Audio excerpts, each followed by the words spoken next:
Banji balowooza nti okukwata omuggo n'okuba omwana kwe kubonereza oba kwe kugunjula omwana, era balowooza nti okumwetisa amayinja n'ebidomola by'amazzi 100 kwe kubeera nga omugunjula. Naye nno munnange kigambibwa nti kino si bwe kiri. Waliwo enkola endala esobola okuyitibwamu okugunjula omwana emanyiddwa nga positive discipline. Ndina Yvonne okuva ku Raising Voices, ekibiina ekitakabanira eddembe ly'abaana. Yvonne, positive discipline gye mwogerako yeeriwa?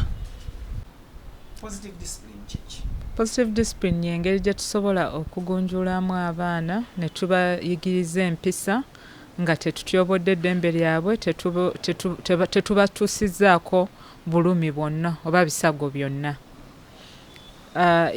Y'engeri omwana gy'asobola okuyigiramu empisa, nga empisa ze teziva mu kutya kibooko oba ebigenda omutuusibwako, naye ng'omwana mu mutima gwe aba akimanyi nti waliwo ebirungi by'ofunamu we weeyisa obulungi. Kati waliwo engeri nnyingi z'osobola okuyigirizamu omwana nga tomukubye. Okugeza nga mu masomero kye tutera ogamba abasomesa bafokasinge ku ngeri gye basobola okuyigiriza abaana, okuriwaadinga abaana abakola ebirungi. Kati mu kifo ky'okuba bano abakoze ebibi, mwe muriwaadinge bano abakoze ebirungi. Kati n'ole yandikoze ekibi bw'alaba abanne nga babarecognizinze babariwaadinze, naye mu mutima gwe awulira nga naye ayagala akole kiri kye bakoze. N'ekirala, musobola okuteekawo amateeka agafuga ekibiina oba classrooms abaana mwe basomera, nti class teacher n'abaana be batuula wamu ne bakkiriza ne bakkaanya nti oba okubba oba okujjala etyo oba teera kibiina biki byonna ne babigaana, ne bateekawo ne ebibonerezo omwana byafuna waaba akikoze. Kati ekyo kiyambako abaana okumanya engeri y'okweyisaamu ne batakola biri bye balina okukola, naye we babikola era wabeerawo ebibonerezo ebibatuusibwako. Waliwo mu Bayibuli olugero enjogera egamba nti suula omuggo yonoona omwana. Olowooza n'enkola gye muleese eya positive discipline tegenda kwonoona bwonoonyi baana, omwana takubwa, omwana tabonerezebwa? Nange nzikiriza ne Bible nti suula omuggo yonoona, naye si guno omuggo the stick, waliwo omuggo gwe tuyita rod. Ate guno omuggo bw'otunuulira mu Bible abaagukozesanga olaba nti ba shepherds, abakulembeze nga Moses be bakozesanga guno omuggo. Naye guno omuggo tegwali gwa kkuba, gwali muggo gwa kukomyawo oba kusomesa muntu.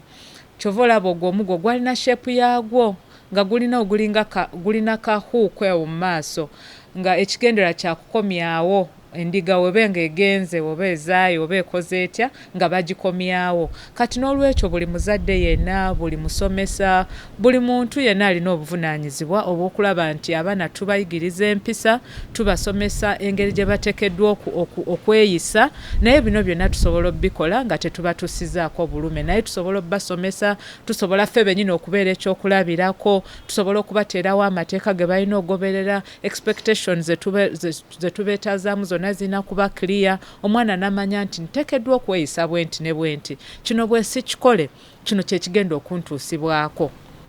Olowooza abasomesa tebagenda kutekinga advantage eri abaana bano bagenda nti mutugaanye obbakuba n'okuba ebibonerezo, kati katubavume tubaleke ne mu vvumiro, katubatulugunye, katubayiginowalinge ne bwawanika omukono sigenda kubanga mulonda kubanga muwalana, tekigenda okuleetawo empalana wakati w'abaana n'abasomesa? Anti era omusomesa waba avuma omwana eyo teba discipline. Kuba oyinza obutakuba mwana n'omukosa omubiri, naye oyinza okwogerera omwana ekigambo ne kimukosa ne kimumenya omutima n'ava ne mu ssomero. Kati omusomesa bw'aba akoze ekintu ng'ekyo era kiba kikyamu. Buli musomesa yenna oba muzadde yenna alina okulaba nti ateekawo embeera nti omwana aba ayagala okujja ku ssomero, naye kati ono gw'ovumye, gw'oswaziza mu banne, gw'oyogeredde ebigambo ebingi, tajja kwagala kudda. Mukitegeera? Kati era omwana osobola omuyigiriza empisa nga ebyo tobikoze.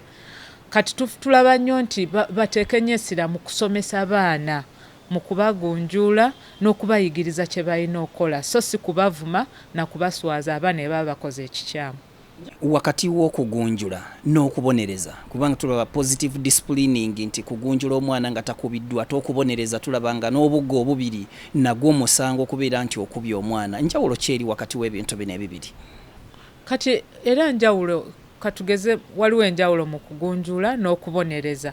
Okubonereza ebiseera ebisinga tukikola nti omwana akoze ekintu ekikyamu alina okuwulira obulumi ku lwekyo kyakoze. Naye mu kugunjula omwana oba oyagala okole ki omuyigiriza empisa ennungi. Ate ebiseera ebisinga bwe tuba tudisipulininga abaana tekiteekeddwa nti omwana asooka kola nsobi. Omwana omudisipulininga yadde takoze nsobi. Katugeze bw'oba ofunye maybe omwana oba abadde oba wa relative najja okubeera naawe mu makaago. Bw'ajja n'omugamba omanyi oze mu maka gano tetubba, tetuvuma, tetukola kino, woba n'ekizibu eno y'engeri gy'osobola okukyogerako. Oyo omwana oli mu kumudisipulininga. Takoze ensobi naye oli mu kumulagirira oba omusomesa empisa entuufu ez'omu makaago. Naye ng'ekibonereza ebiseera ebisinga kiva mu busungu, kiva nti omwana kyakoze tekisaanidde, twagala awulire obulumi ku lwekyo kyakoze. Ne tutawa mwana ono chance ey'okuyiga mu mistake gy'akoze. Amasomero galinga ameka ge musobodde okutuusaamu enjiri eno gasobodde okubeera nga gabaaniriza enjiri eno ebeere ng'etuuka? Tuli mu masomero 1,400 is what? 1,400, is that correct? Tuli mu masomero 1,400 n'okusobyamuko tuyisaamuko katono. Amasomero gano enjiri eno gagitutte mu mwoyo mulungi, gasobodde okujyaniriza ddala ennyikire mu baana bano ne mu basomesa baabwe babeere nga tebakyasobola kubonereza baana bano mu ngeri oba eryawe etyoboola eddembe ly'abaana? Agasinga ga adoptinze naye we tuba nga twakatandika babeera n'okutya kuba ebiseera ebisinga abasomero bajja kugamba naye bano abaana tebajja kuwulira bwe tuba tetukozesezza kibooko. Eyo yokka y'engeri abaana gye basobola okuwulira. Naye tubalaga engeri ennyingi kuba kati we tugenda mu masomero tetusomesa positive discipline yokka. Kuba wosomesa positive discipline yokka naye ng'ebirala byonna tebabikoze era still tebajja kusucceedinga. Naye tusomesa positive discipline ne tuba advisingako engeri abasomesa n'abaana gye basobola okuteekawo enkolagana ennungi. Ne tuba somesa ku ngeri gye basobola okuleeta abazadde okwetaba mu kusoma kw'abaana. Ne tuba somesa ku ngeri gye basobola okuwaamu abaana opportunity okweexpressinga, okwogera ebibaluma, okwogera ideas zaabwe, leadership, okwencouraginga leadership ne sense ya self responsibility among learners. Kale biba bintu bingi n'okuteekawo embeera nti olaba embeera eya non-violence nti omwana yenna asobola okusoma nga tatidde nga ali mu mbeera eyeeyagaza okusomerwamu. Kati ebyo byonna bye babiteekawo n'ebirala bingi kimakinga positive discipline successful. Naye bwe tebiriiwo ne bw'okola otya ojjeera mujja kwesanga nga positive discipline tebakoledde.